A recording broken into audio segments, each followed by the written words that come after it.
Quando as pessoas falam nos livros de James Baldwin e, consequentemente, nele como escritor, associam logo a duas palavras que sempre marcaram a obra dele: negro e gay. E o Baldwin sempre recusou qualquer rotulação.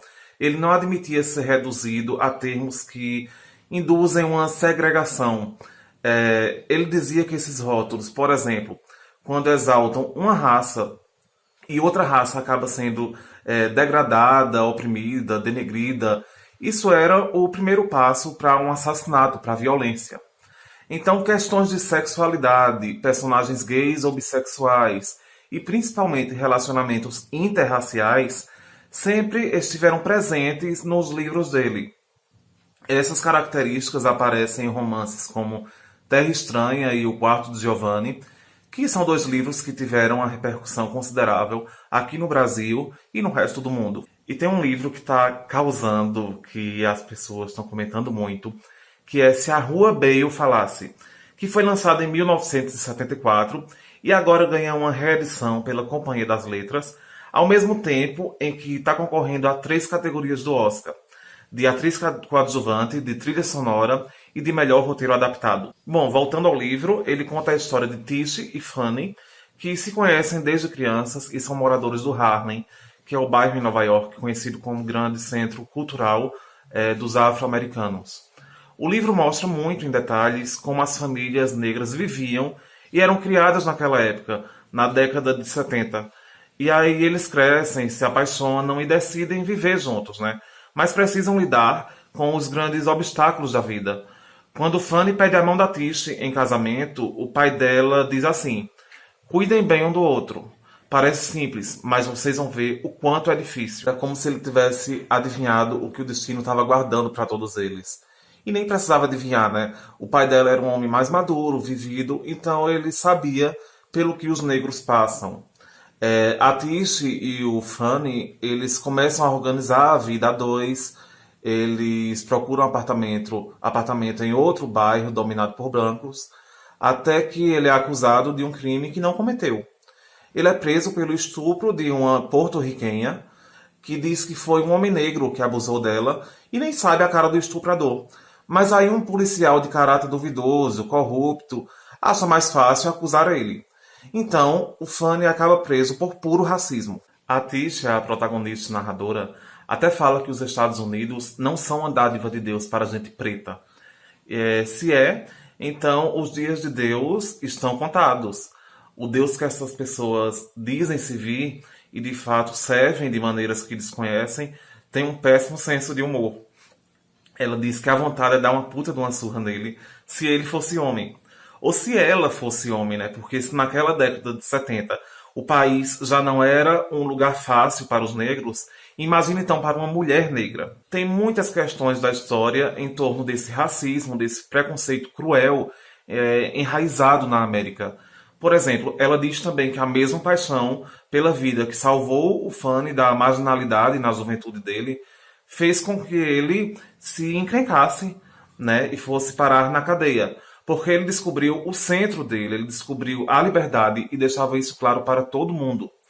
Então ele não era um negro de ninguém, como acontecia muito e ainda acontece, de negros serem tratados como escravos modernos. Eu mesmo consigo enumerar várias famílias que diziam o que dizem. Ah, mas a negrinha é como se fosse da família. E não é, pelo amor de Deus. Tratam como um utensílio da cozinha, do quintal, um pedaço da área doméstica. Então, no livro, a personagem fala sobre como o noivo dela descobriu a liberdade. E há até uma ironia que nos Estados Unidos, o país líder do mundo livre, é um crime um negro descobrir a liberdade. Então é isso que aqueles policiais usam para prender o noivo dela. O racismo aparece em tantas situações no livro, como, por exemplo, a dificuldade de alugar um apartamento. Eles dizem que as pessoas odeiam tanto os negros que preferem alugar os imóveis para um leproso. E um amigo deles, da infância, quando sai da cadeia, descreve todos os abusos que sofreu lá, né, que passou. Violência física, sexual, psicológica principalmente. Ele fala: o homem branco é um demônio. Com certeza não é humano. Algumas das coisas que eu vi vão me dar pesadelo até o dia que eu morrer. Eu, Igor, enquanto homem branco, me sinto mal lendo algumas partes do livro. Dá uma vontade, assim, dá uma vergonha de ser branco, da arrogância e crueldade que acompanham os privilégios da branquitude, né? Dá vontade de entrar naquele livro, naquela história para pedir desculpas, que aliás nem precisa entrar lá, né? É algo que a gente vê diariamente em tantas notícias e relatos e depoimentos em redes sociais, como o racismo parece não ter fim, tanto lá nos Estados Unidos como aqui no Brasil. E quando você lê esse livro, Se a Rua Bale Falasse, como geralmente acontece com os livros do James Baldwin, a vontade que dá é de pedir desculpas de joelhos aos negros por todo o mal que os brancos fizeram a eles, né? E eu digo isso enquanto homem branco. Enfim, dá vontade de pedir desculpa a eles por todo o mal que os homens brancos fizeram durante toda a história da humanidade. Tem uma parte que a Tish, quando vai visitar um noivo na prisão, e só consegue falar com ele através daquele vidro transparente que fica entre uma parede e outra, e ela precisa pegar o interfone. Ela diz assim: espero que ninguém nunca seja obrigado a ver a pessoa que ama através de um vidro. Ela fala da sensação de impotência que eles sentem e traz à tona os laços afetivos e valores familiares. Isso é muito forte no livro. Porque assim, o Fanny, ele é filho de um alfaiate muito gentil e de uma beata da igreja pentecostal, que junto às filhas, elas, que são no caso as irmãs dele, elas se sentem superiores por terem a pele mais clara. Aí a gente, entre outra questão que é presente no dia a dia, confunde a cabeça de muita gente, desde as rodas de conversa na escola até as conversas no BBB, que é negro de pele clara. Obviamente, eu não sou a pessoa mais indicada para debater isso, não é meu lugar de fala, mas para fazer algum sentido no contexto do livro do Baldwin, eu lembro de um artigo da feminista Stephanie Ribeiro, que ela diz assim: forçar negritude em qualquer pessoa não é positivo, assim como apagar a identidade racial de negros de pele clara não é fortalecedor, pois ambas as ações podem apagar identidades divergentes daquilo que foi classificado como identidade padrão, né? Tanto para o negro quanto para os brancos.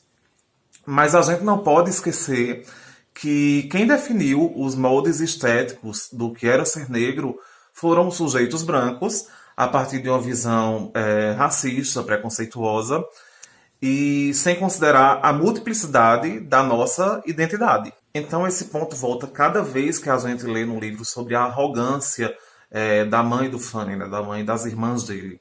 Mas felizmente o pai tem outra cabeça, ele é muito gentil, ele se junta com a família da Tish e eles se articulam, fazem uma verdadeira mobilização para tirá-lo da cadeia. Tem até uma frase linda que diz assim sobre o pai dele junto com o pai dela: cada um desses dois homens iria alegremente em cana, mataria um policial ou explodiria uma cidade para salvar seus filhos das chamas daquele inferno democrático. No fim das contas, Se a Rua Bale Falasse é um livro sobre a crueldade do racismo, mas é principalmente um livro sobre a importância dos laços familiares na vida da gente.